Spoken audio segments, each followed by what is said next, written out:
ओम शांति। हमने बाबा की मूल्यों में सुना है कि हम खुद का पद खुद ही चेक कर सकते हैं कि भविष्य नई दुनिया में हम क्या बनेंगे। तो बाबा कहते हैं कोई तो प्रजा बनेगी और कोई तो प्रजा की भी प्रजा बनेगी।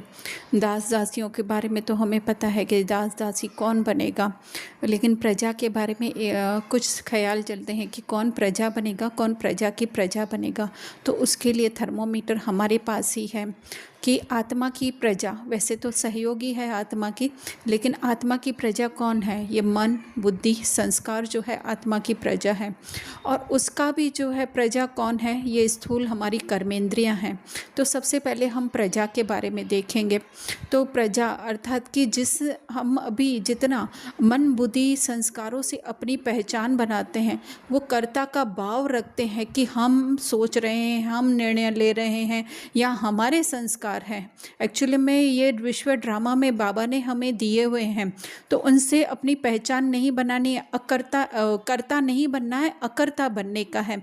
अर्थात कि जो भी चल रहा है, लेकिन हमारा अटेंशन सिर्फ और सिर्फ अगर हमारी आत्मा में है तो फिर जो है हम राजा बनेंगे। पर अगर उनसे कर्ता बन करके उनसे अपनी पहचान बना ली कि मैंने ऐसे कैसे सोच लिया, या मैं बहुत अच्छा सोचता हूँ, मैंने बहुत अच्छी सेवाएं की, या मैंने बहुत अच्छे प्लान बनाए, या मेरे संस्कार बहुत अच्छे हैं, या मेरे संस्कार बहुत ख़राब हैं, अगर ये सब भी हैं तो भी हम प्रजा में आ जाएंगे। और उधर भी हम क्या करते हैं, हम उतने में ही अटके रहते हैं, हम आत्मा की स्थिति तक कभी पहुँच ही नहीं सकते हैं, हम उनसे ही लड़ते रहते हैं। उस लड़ने झगड़ने में ही जो है हमारा जो कहें पुरुषार्थ का समय बीत जाता है और अपनी आत्मिक स्थिति में स्थित नहीं हो सकते हैं। फिर प्रजा की प्रजा तो बहुत इजी है समझना कि ये अभी तक हम ब्राह्मण बनकर भी अगर हमारी स्थूल कर्मेंद्रियों पर भी अगर हमारे कहें कि विजय नहीं हुई है ना, कि कोई ना कोई बात में हम ललचा जाते हैं, खाने में, देखने में, बोलने में, है तो वो भी ड्रामा अनुसार ही।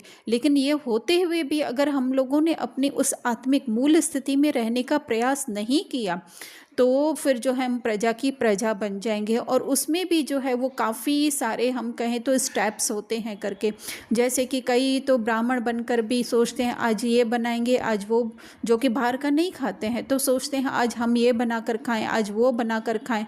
वो तो है ही, वो तो थोड़ा फिर भी ठीक है, लेकिन कई जो हैं वो सोचते हैं ये तो पैकेट की चीज़ें हैं, ये तो इस मशीन मेड हैं, हम इसमें तो किसी का हाथ लगा हुआ नहीं है।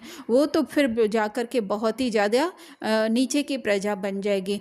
तो हम स्वयं की स्वयं चेकिंग कर सकते हैं कि हम किस कैटेगरी में आते हैं। प्रजा अर्थात कि मन, बुद्धि, संस्कारों के वशीभूत हैं, कर्ता का भाव है, या फिर उस प्रजा की भी प्रजा अर्थात कि हमारी स्थूल कर्मेंद्रियों पर भी जो है आज हमारी विजय, आज तक हमारी विजय नहीं हो पाई। हम 40 साल 50 साल से 10 साल 20 साल से ज्ञान में है तो भी जो है हमारी ये स्थूल कर्मेंद्रियां भी अगर हमारे वश में नहीं है, फिर चाहे हम कितनी भी सेवाएं कर लें, लेकिन जो है हम प्रजा की भी प्रजा बनें। क्योंकि राजा बनने का एक ही पद का आधार एक ही है कि हम कितनी अपनी मूल स्थिति, आत्मिक स्थिति में रहते, हमारा अटेंशन कितना जो है हमारे आत्मा के ऊपर है। अच्छा, ओम शांति। उम्मीद है आपको समझ में आया होगा।